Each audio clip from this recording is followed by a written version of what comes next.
Sir, dumating na yung bagong stocks ng Hobby and Chic Boy. Sige ko nga po. Sir, parang may tumalsik ata sa mata nyo. Sir, saan ko po pala ilalagay itong samples nyo? Sa kotse. Bakit ko po binenta yung sasakyan nyo?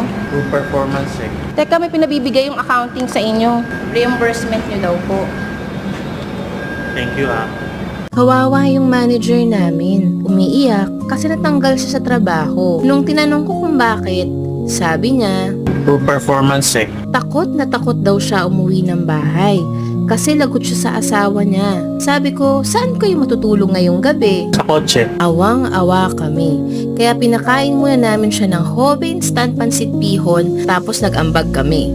Binigyan namin siya ng konting chick boy snacks and pera. Sabi namin, makakahanap din siya ng bagong work. Don't lose hope. Thankful naman siya. Thank you ah.